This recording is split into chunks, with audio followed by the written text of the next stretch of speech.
mo eh. Ayaw ko nga yung gawin. Tapos kayo, pinipilit nyo sa akin pagawa yung... Diba, ang sabi ko sa'yo, parang hindi ka mautusan dito, magbiyahe ka.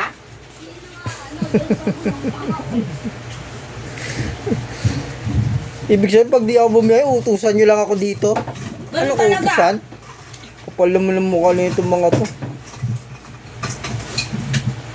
Parang mga alukay dito ah. Kaya munik yan, gagi ka. Lahat sila pinuha. Patay ka, gagi. Dalawa nga yung isa nga, pinabili niya. Pakasugapa nitong nanay na to eh.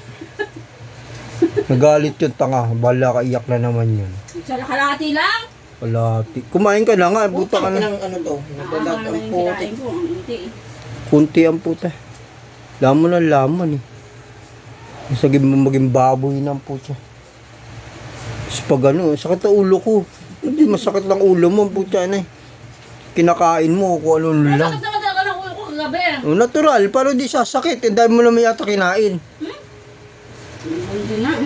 Kunti, puta, kunti pa sa'yo yun. Para kang kumain, para kang ano eh. Bibitayin eh. Pumunta ka na doon, bumili ka ng ulam, bumili ka na ng itlog. Anong itlog na naman yun? Isang tray na lang itlog, bumili ka dalawa doon. May nga pang bumili ka. Mamaya pa, bibili ka rin naman ng ulam. Saan? Annex. Sa Alex pa ako bibili? Ano ba yan? Ano Ano yan? Parang may patago ka. Bumili ka rin ng sa mango doon. Marami mango nilagay mo doon. Oh. 4 na lang, 3 na lang. Di ba 5 yun? Binili dalawa. Oh, di mo meron pa yun. Babenta ba yun? Oo. Ang ano lahat na lang inutos eh.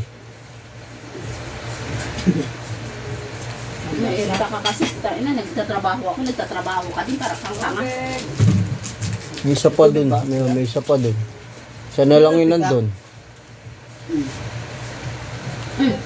Sinabihan nyo? Sinabihan nyo ibalik agad? Ha?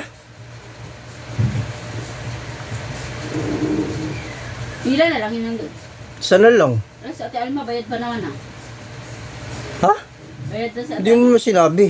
O baka mamaya pa yun. Ay, sabihin.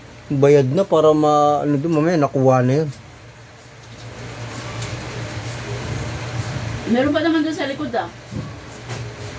Sa likod ng pinto. Sa'yo.